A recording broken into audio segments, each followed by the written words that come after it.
दीपावली तिथि को यानी अमावस्या को मनाई जाती है और दीपावली की जो रात है ये सबसे काली रात होती है। इस रात को दीपक जला के रोशनी से सजा दिया जाता है, रोशनी बखेर दी जाती है। दूसरी ये जो तिथि है ये साधकों के लिए बेहद महत्वपूर्ण होती है। इस दिन की गई साधनाओं का बहुत विशेष परिणाम मिलता है। इसलिए हजारों वर्षों से जब साधनाएं इस तिथि पर की जाती रही हैं, इस तिथि पर वो सभी लोग जिनको अच्छी फसल प्राप्त हुई होती है वह अपनी फसल अपने इष्ट के चरणों में समर्पित करते हैं। ये जो तिथि है ये ऐसी विशेष शुभ तिथि है जिसमें मां लक्ष्मी का पूजन होता है। मां लक्ष्मी का पूजन करके प्रार्थना की जाती है कि आप हमारे घर में विराजमान रहिएगा। मां लक्ष्मी का अर्थ केवल धन से नहीं है जैसा आज हम लोग समझते हैं। मां लक्ष्मी का अर्थ है संपन्नता, उनकी कृपा का अर्थ है सुख।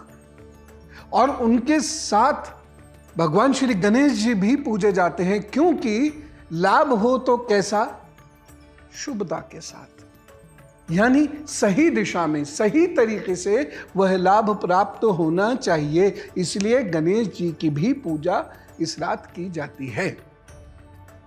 और मां लक्ष्मी की जो साधना आराधना इस दिन की जाती है दरिद्रता को भगाने के लिए की जाती है।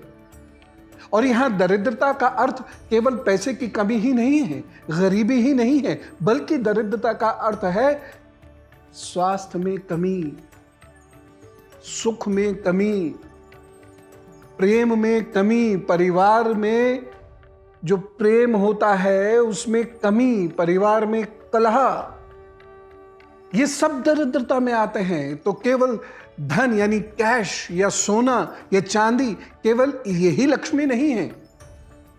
अगर कला है और सोना चांदी है भी तो क्या फायदा। अगर आरोग्य है, घर में निरोगता, घर में स्वास्थ्य का वास है और उसके बाद आप पर यदि सोना चांदी कम है तो भी घर सुखी और खुशहाल है।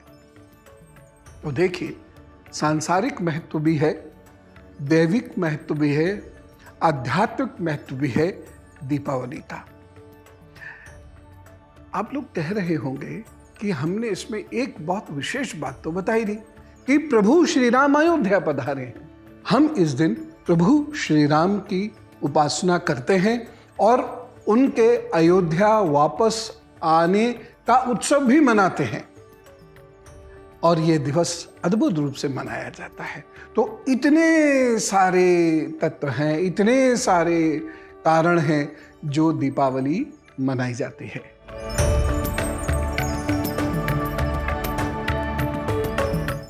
दीपावली की पूजा स्थिर लग्न में ही करनी चाहिए और दीपावली के समय में दो महत्वपूर्ण स्थिर लग्न मिलती हैं संध्या पूजा में या रात्रि पूजा में, या तो वृषभ लग्न और या फिर सिंह लग्न। यही समय होता है जब स्थिर लग्न होती है और स्थिर लग्न में मां लक्ष्मी की आराधना करने से मां लक्ष्मी स्थिर रूप में हमारे परिवार में स्थित होती हैं। नोट कीजिए इस बार का मुहूर्त क्या है।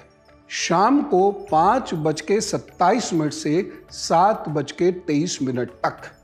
पुनः कह रहा हूं, ध्यान से नोट कर लीजिएगा। शाम को 5:27 से 7:23 तक यह वो समय है जिस समय आपको शाम की पूजा करनी चाहिए।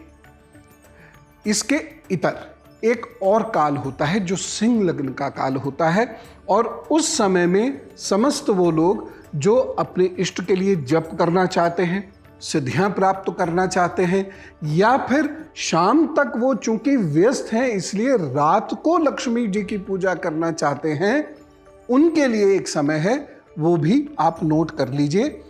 रात को 11:58 से ये समय शुरू होगा जो 12:32 तक चलेगा। इस समय में अपनी पूजा प्रारंभ कर दीजिएगा। अब वो पूजा कितनी भी देर आप कर सकते हैं, ब्रह्म मुहूर्त तक वह पूजा आप कर सकते हैं। आपके पास बहुत समय है।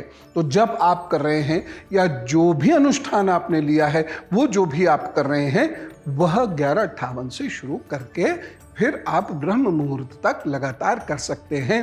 क्या विद्यार्थी, क्या घर की स्त्रियां, क्या व्यापारी, क्या नौकरी पेशा लोग, क्या राजनीतिज्ञ, क्या बॉलीवुड के लोग, जो भी कोई हैं, सब लोग जिन्हें भी सुख और शांति चाहिए, सौख्य में वृद्धि चाहिए, वह सभी लोग इस समय में भी अनुष्ठान करेंगे तो बड़ा अच्छा रहेगा। एबीपी न्यूज आपको रखे आगे।